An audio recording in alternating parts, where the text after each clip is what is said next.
Hello mula sa National Organization Disaster Medical Center.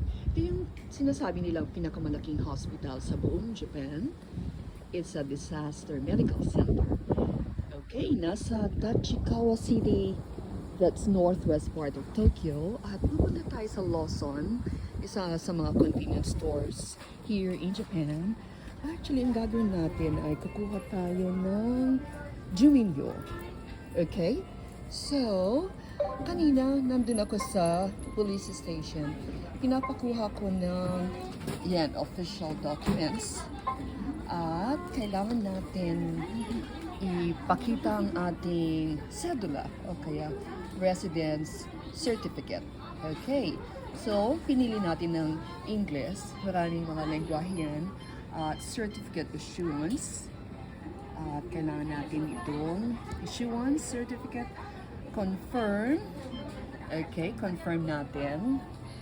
So, actually, kumuha ko kanina, nagmamadali, at nalaman ko na ngayon ay tumaas na ng presyo. Dati ay 150 yen. Okay. So, ano bang meron tayong ID? Ito ay my number card. At ilalagay natin dito. So, nakagawa ako ng mga vlogs noon. Dalawa, actually. At noon, 10 yen lang. And then tumaas ng 30 yen. After 1 year, naging 150 yen na. Okay. So, hinahanap ngayon yung ating my number. Okay. I hope mahanapan natin kaagad, no? Okay. Sa mga taga-Japan, kung kailangan nyo ng cedula, Juminyo, o kaya yung tinatawag na residence certificate, kailangan nyo lang yung ID. Okay, nandyan yung ID ko. Ilagay ko siya sa spasyo. Okay.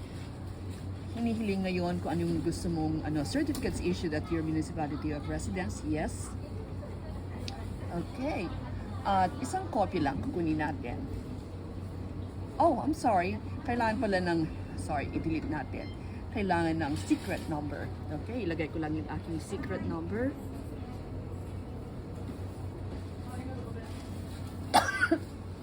Sorry. Okay. Tapos, kailangan natin alisin na yung card. And then, magbabayad na tayo. Kailangan natin mag-insert ng... Okay, hinihiling ngayon yung copy of resident. Okay, kailangan ko itong copy of resident. Correct, Corey? Nasasamit tayo. Sorry po. Bigla na to. Okay, all household members. And then, yes, i-confirm na. Oh, no, I'm sorry, I made a mistake. Yes, and then confirm. Okay, isang copy lang. Confirm natin. And confirm. Okay, so, confirm natin ulit yung ating hiling na mga data. So, kung ilalagay ba ng country of residence, kung ilang tao, and then, wait for a moment, nakalagay dyan. And then, i-confirm mo kung tama yung mga data na nandun sa kanilang ilalabas na form. Okay, we are still waiting. Downloading certificate, 100%. Yes, so look here, 150 yen. So the first time na nag-vlog ako, 10 yen.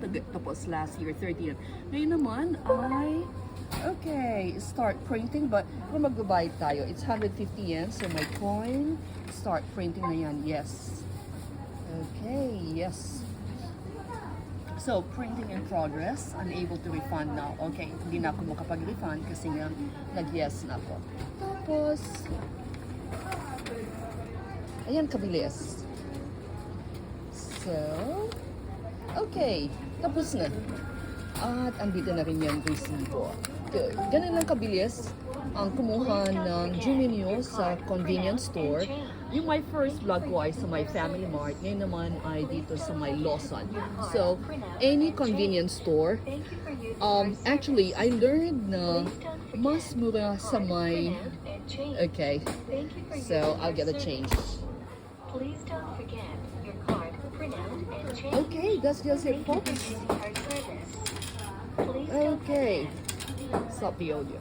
So you'll get your change. So I heard na sa may Family Mart is only cheaper, 30 yen. Dito sa may Lawson, 150 yen. I'll try to make another vlog para tignan natin kung ano yung mas mura. Lawson man or sa Family Mart. Okay, that's just it. Bye for now.